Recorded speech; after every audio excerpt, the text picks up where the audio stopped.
guys, it's been a while, so for those of you who are wondering who the vaguely familiar face who's popped up on your subscription feed is, or for those of you who are not yet subscribed, my name's Amanda and this is Pandwin Reads. It's been a while since I uploaded a video. I think it was 7 months ago when I did a Christmas Booktube-a-thon update or something along those lines, and then all of a sudden I just disappeared. I've been busy and I could give you a ton of excuses. I needed to go on Booktube Rehab is probably the only way I can use to describe this, and I've been looking at coming back on for a couple of months now, but every time I go and do a video it just didn't seem right, and I just figured the best way to come back to Booktube was to sit here and talk to you about why I decided to stop doing Booktube in the first place.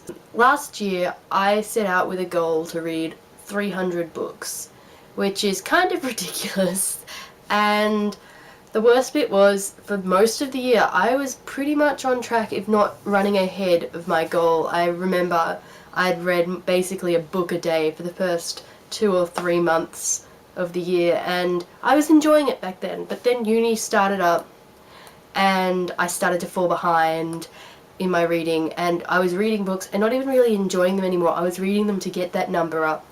Eventually I did reduce this number to 250 and I still read over that goal. I was reading because I felt I had to and not because I was enjoying it anymore, and so by the end of the year I just crashed. I went like 3 weeks without reading anything, which, coming from reading about a book a day, is quite a change, and I just stopped. I stopped uploading Booktube videos, I stopped even watching Booktube videos, and I have decided I want to come back, and I do, because I do enjoy doing these videos and I do love the community, which is just so warm and kind and open, but I need to think about how I'm going to be doing this because I was doing it all wrong. I'm sure pretty much everyone who starts Booktube at least goes through a year-long phase or so where you just buy pretty much every book you can get your hands on. When I started Booktube I had one bookshelf, which is the one as you can see behind me, and it was maybe half full.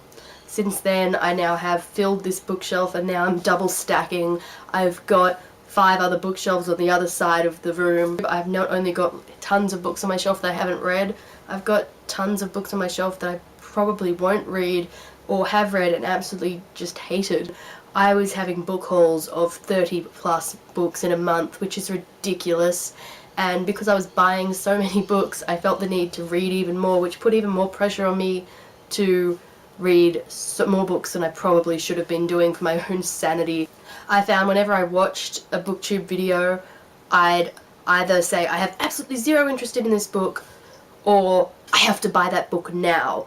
There was no sort of in between of, oh, I might check that out eventually. It got to the stage where if certain booktubers would say, I like this book, I'd go, well, it must be a brilliant book, I'll buy it then. I ended up with so many books that I hadn't read, and then I was feeling incredibly guilty that I had all these books and I hadn't read, and yet I was still buying more.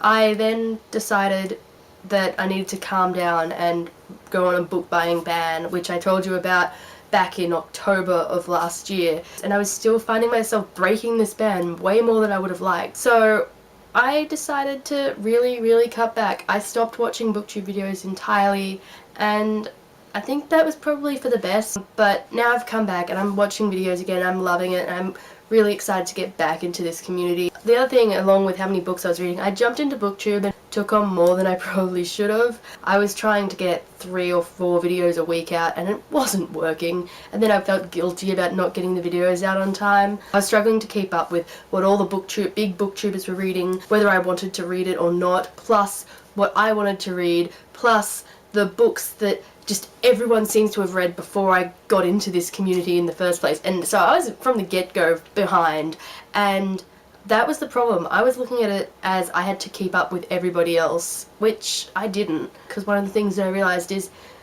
you can't keep up with what everyone on Booktube's reading. You can't have read every single book that they're going to be reading and stay sane. There are the big ones which everyone seems to read, but that doesn't mean that you have to as well. I've sort of come to this realisation, and I'm now enjoying catching up on reading the books that I actually wanted to read, but for whatever reason got pushed back because I was trying to keep up with what everyone else was doing. And this is sort of my suggestion to anyone else out there who feels this sort of pressure, that first and foremost, reading was about enjoyment. If you're not enjoying it, why are you doing it? And that's kind of what I've come to the conclusion with this year.